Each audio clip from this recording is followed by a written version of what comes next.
bilangan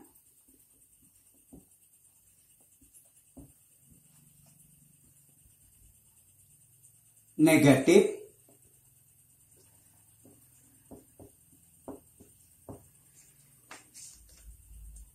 dipangkatkan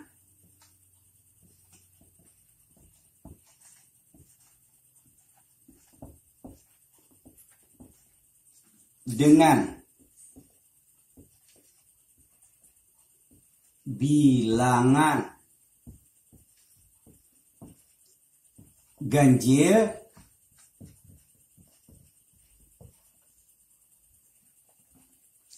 maka hasilnya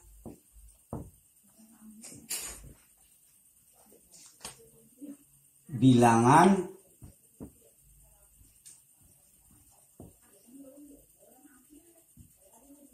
negatif.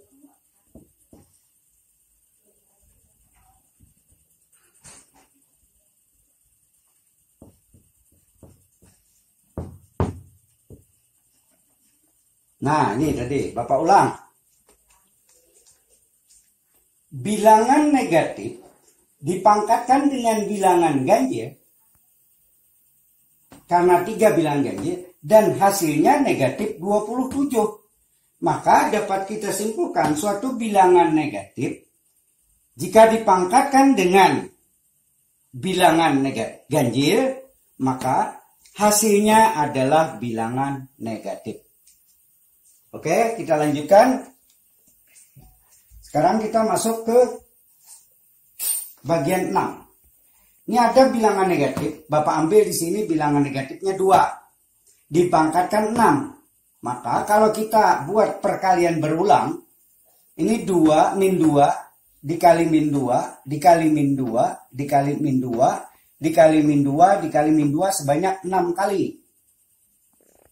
Nah, ingat karena di sini ada tanda kurung, maka min 2 yang dipangkatkan dengan 6. Coba kita buat perkalian ini. Min 2 kita kalikan dengan min 2, min kali min positif. Berarti di sini positif 4. Ini lagi kali. Ini kita kalikan yang ini. Berarti dikali dengan min kali min plus 4. Dikalikan lagi.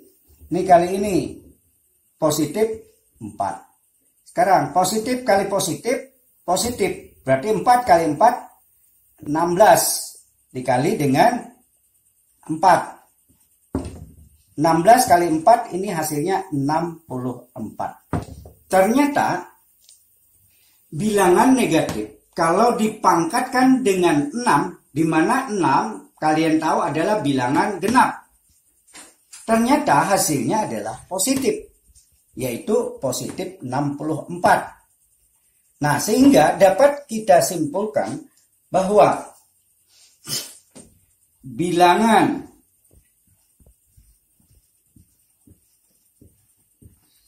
negatif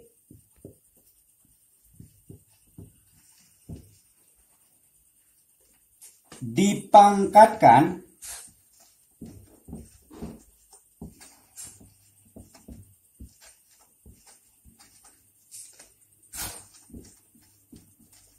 dengan bilangan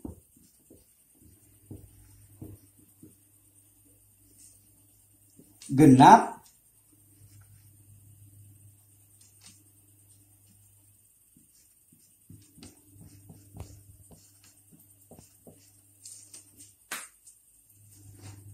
maka hasilnya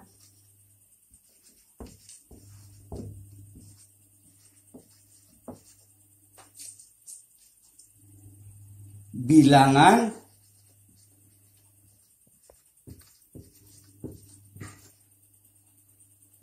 positif.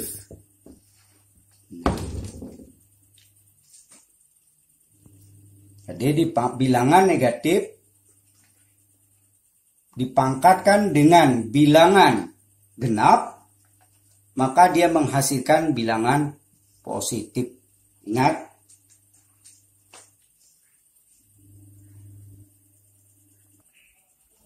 Oke, kita masuk ke yang ketujuh.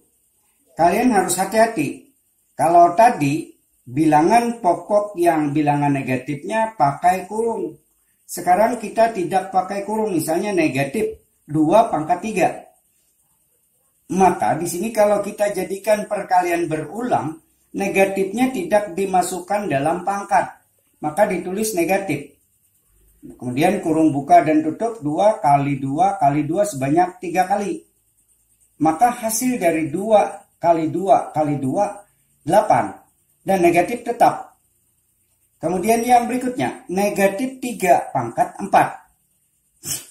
Nah, negatifnya juga sama seperti di atas. Tidak diikutkan dalam perkalian berulang. Jadi di sini negatif kurung buka 3 kali 3 kali 3 kali 3 sebanyak 4 kali perkalian. Kemudian kurung tutup. Maka kita kalikan ini 3 kali 3 9 kali 3 27 dikalikan 3 81. Nah, negatif tetap. Artinya di sini kalau bilangan negatif tanpa ada kurung, maka pangkatnya itu baik bilangan ganjil maupun bilangan genap itu hasilnya tetap negatif. Berbeda dengan yang poin ke-6 tadi. Oke. Nah, sekarang kita coba ke contoh-contoh soal. Perhatikan. Kita ambil contoh, Bapak sini ngambil ada 4 buah contoh. Yang pertama, nyatakan dalam bentuk perpangkatan. Nah, di sini adalah perkalian berulang. Kita nyatakan dalam bentuk perpangkatan seperti yang Bapak terangkan di awal tadi. Nah, ini bilangan negatif. Dikurung negatif 2 dikali negatif 2 dikali negatif 2 dikali negatif 2. Dan negatif 2 perlu Bapak ingatkan ini sebagai bilangan pokoknya atau basis. Maka ini kalau kita nyatakan dalam bentuk perpangkatan ini sama dengan negatif 2. Ini perkalian berulangnya sebanyak 4 kali. Berarti di sini negatif 2 pangkat 4. Cukup. Karena di sini hanya menyatakan tanpa menentukan hasil. Oke. Kemudian contoh yang kedua. Nyatakan dalam bentuk perkalian berulang. Yang A. Oke, Bapak hapus ya. Nah, kita bahas yang nomor 2. Untuk yang nomor 2 bagian A. Ini 3 pangkat 8. Dijadikan dalam bentuk perkalian berulang. Maka ini sama dengan 3 dikali 3 dikali 3 dikali 3 dikali 3 dikali 3 ada 6 sudah, dikali 3 dikali 3. Nah, ini sebanyak 8 kali. Nah, ini dalam bentuk pangkat, yang ini dalam bentuk perkalian berulangnya. Begitu juga dengan yang B. Ini hanya bedanya negatif 1/4 dipangkatkan 4. Nah, kita jadikan perkalian berulang. Ini berarti negatif 1/4. Ingat pakai kurung. Dikali dengan negatif 1/4. Dikali dengan